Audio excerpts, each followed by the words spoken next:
Hello and welcome to Global Affairs. Now, various article publish हो रहे हैं. Here you can see India to buy 5 new squadrons of S-400 Sudarshan air defense system from Russia. दोस्तों, जब दुनिया middle east के conflict में उलझी हुई है, जब स्ट्रेट ऑफ हर्मुज बंद होने की खबर से ग्लोबल ऑयल मार्केट हिला हुआ है, तब इंडिया ने एक ऐसा डिफेंस स्टेप लिया है जो एशिया की पावर बैलेंस को बदल सकता है. इंडियन एयरफोर्स को मिल गया है ग्रीन सिग्नल रसिया से 5 और S-400 ट्रम्प खरीदने का. और सबसे इंटरेस्टिंग बात, क्या ये डिसीजन रिसेंट ऑपरेशन सिंदूर के परफॉर्मेंस के बाद लिया गया? और क्या अमेरिका इस बार भी चुप रहेगा? सोर्सेस के मुताबिक रिसेंट ऑपरेशन सिंदूर के दौरान S-400 सिस्टम ने एक्सेप्शनल परफॉर्मेंस दिखाया. Real time tracking, high speed target detection, multi layer interception capability.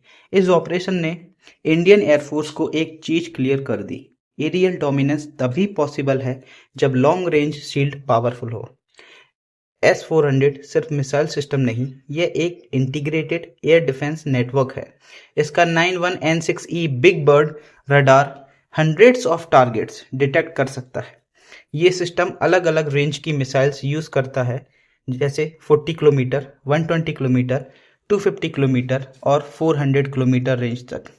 और सबसे बड़ा स्ट्रेटेजिक इम्पैक्ट की बात करें, 400 किलोमीटर इंगेजमेंट रेंज का मतलब है बॉर्डर के उस पार ऑपरेट करने वाले एनिमी एयरक्राफ्ट को सेफ जोन मिलना मुश्किल हो जाता है. अगर हम वेस्टर्न फ्रंट की बात करें तो पाकिस्तान के एयरक्राफ्ट जैसे F-16 या सर्विलेंस प्लेटफॉर्म को अपनी ऑपरेशनल प्लानिंग रीथिंक करनी पड़ती है. लॉन्ग रेंज रडार कवरेज के अंदर आते ही उनकी freedom of movement drastically reduce हो सकती है. ये साइकोलॉजिकल डेटरेंस भी क्रिएट करता है. इसलिए 5 और सिस्टम का प्रपोजल सिर्फ एक्सपेंशन नहीं, ये कॉन्फिडेंस वोट है S-400 की बेटर फील्ड क्रेडिबिलिटी पर. नाउ इसकी कैपेबिलिटीज़ की और बात करें तो 600 किलोमीटर तक सर्विलांस डिटेक्शन देता है, 400 किलोमीटर तक strike capability and simultaneously 30+ targets engage करने की एबिलिटी ये रखता है. बैलिस्टिक मिसाइल्स डिफेंस कैपेबिलिटी है. ये सिस्टम इंडिया के लेयर्ड एयर डिफेंस को एक नेक्स्ट लेवल पर ले जाता है. अब बात करते हैं एनर्जी क्राइसिस की. अगर स्ट्रेट ऑफ हर्मुज बंद होता है तो इंडिया का ऑयल इंपोर्ट डायरेक्टली इम्पैक्ट होता है. इंडिया अपना 80% से ज़्यादा क्रूड ऑयल इंपोर्ट करता है.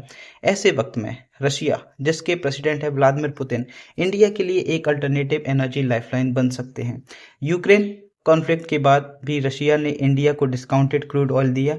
अगर मिडिल ईस्ट सप्लाई डिस्टर्ब होती है तो रशिया से ऑयल इंपोर्ट्स और स्ट्रेटजिक पार्टनरशिप और स्ट्रांग हो सकती है.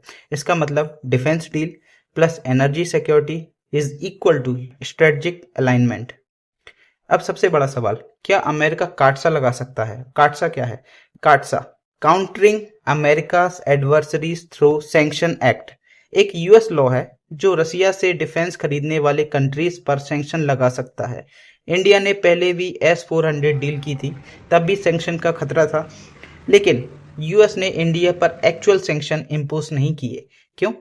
क्योंकि इंडिया इंडो पैसिफिक स्ट्रेटजी में एक की पार्टनर है चाइना के अगेंस्ट. अगर यूएस इंडिया को पनिश करता है तो इंडिया और ज़्यादा रशिया के करीब चला जाएगा. और जब यूरोप और मिडिल ईस्ट खुद कॉन्फ्लिक्ट में बिजी हैं, क्या वॉशिंगटन इंडिया को पुश करने का रिस्क लेगा? इस वक्त चांसेस ज़्यादा लगते हैं कि यूएस प्रैग्मेटिक अप्रोच ले. इंडिया एक ही टाइम पर 3 फ्रंट मैनेज कर रहा है. पहला, प्रूवन मिसाइल शील्ड एक्सपेंशन. दूसरा, energy security backup through Russia. And third, strategic balance between US और रशिया. ये सिर्फ मिसाइल खरीद नहीं है, ये डेटरेंस डॉक्ट्राइन का नेक्स्ट चैप्टर है. गेम सिर्फ मिसाइल्स का नहीं, गेम पोजीशनिंग का है. आपका क्या मानना है? क्या ये मूव साउथ एशिया का बैलेंस परमानेंटली चेंज करेगा? कमेंट करके जरूर बताना. Thank you.